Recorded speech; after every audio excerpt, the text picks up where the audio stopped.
Two homes owned by a famous rapper are raided by federal authorities. Why agents say they did it and the response from the artist's attorney. Plus, an American adventure seeker has set a new world record, and she did it in an electric car. More on her epic journey. Plus, high pressure will bring some more dry weather through Friday. Your first alert forecast on the way as Mountain News First at 4 continues. Mountain News First at 4 continues. Governor Andy Beshear made his way to the mountains today with his first stop in Floyd County for the grand opening of a new addiction recovery facility. WYMT's Buddy Forbes has more. Frontier Behavioral Health is planning to be at the front of the line on the fight against addiction with a new facility opening here in Martin. Governor Andy Beshear joined healthcare professionals and community partners today for a look at the newest Frontier Behavioral Health treatment facility. The 16-bed space helps men who are working to recover by connecting them with the healthcare, education, and workforce partners who can give them a second chance, something the facility's founder says he will continue to fight to provide for the people of Eastern Kentucky.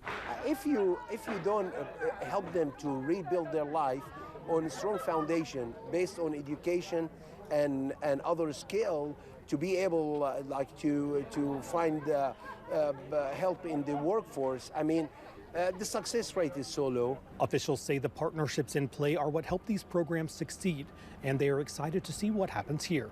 In Floyd County, Buddy Forbes, WYMT Mountain News.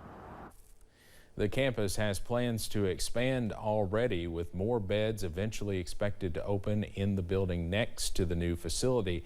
Hear more about the mission behind the buildings coming up at 6. We are tracking some more comfortable conditions as we go into your Wednesday evening, all thanks to high pressure. Let's take a live look across the mountains, and as you can see, not much happening. We have a few peaks of sunshine, also some more warm conditions. Yesterday had highs in the middle 50s. Today, most of us in the middle to lower 60s, up to 63 in Jackson, also for Hazard, up to 66 in Harlan, 64 in Manchester, also in Bell County for Middlesboro at this hour. Up on first alert pinpoint Doppler, not a drop as high pressure is the big story on Wednesday. More dry weather also on Thursday and Friday, but we are tracking a few changes as we go into Easter weekend as more showers are set to return. This evening, though, we are dry, also mainly clear and chilly to wake up on Thursday. A first alert, some chilly weather is on the way, so be sure to bundle up as you walk out the door for Thursday morning. Lows in the middle to possibly lower 30s in some areas. So once again, we are cold to kick off your Thursday, but we see some more sunshine tomorrow and also a warm up as we go into this weekend, as we see some more 70s later on this week. All those details coming up in just a little bit. Steve? Cameron, thank you. Former President Donald Trump wants to make America pray again. He's now selling Bibles. He's partnered with country music singer Lee Greenwood to sell the $60 God Bless the USA Bible. It's billed as the only Bible endorsed by President Trump. The new venture's website says it's easy to read with large print and a slim design. Besides a King James Version translation, it includes copies of the U.S. Constitution, the Bill of Rights, the Declaration of Independence, and the Pledge of Allegiance. First Lady Jill Biden hosted a White House meeting today as part of the Biden Cancer Moonshot Initiative. She invited leading health insurers and oncology practices from around the nation. The goal was to highlight commitments to expand access to services to help patients and families navigate healthcare treatments for cancer and other serious illnesses. So, certain words have the power to make time stop. Malignant, aggressive, terminal, cancer. Like a spell, they still the air around us. The First Lady went on to praise the work that cancer navigators do and how they guide patients and their families through the complex and daunting world of cancer. The death toll in last week's Moscow concert hall attack rose to 143 today after another victim died in the hospital. Meanwhile, people continue to place tributes outside the venue. Authorities say 80 people injured in the attack remain in the hospital, while 200 others have sought outpatient medical assistance. An affiliate of the Islamic State group claimed responsibility for the massacre. Russian officials, however, insist that Ukraine and the West had something to do with it. Tensions are rising between the U.S. and Israel over the plight of civilians in Gaza. The rift is growing because the U.S. wants a ceasefire to protect civilians. The Israeli defense minister is taking home that message after visiting Washington this week. Another sign of the rift, top advisors to Israeli Prime Minister Benjamin Netanyahu were not in Washington today as originally planned. We wanted to have that meeting with Israel to present to them an alternative way to accomplish their legitimate security goals. Netanyahu says he canceled because the U.S. abstained from a UN ceasefire resolution vote instead of vetoing it. Now the U.S. is going further and backing it. Secretary of State Antony Blinken says the U.S. only abstained from the UN vote because the resolution failed to condemn Hamas.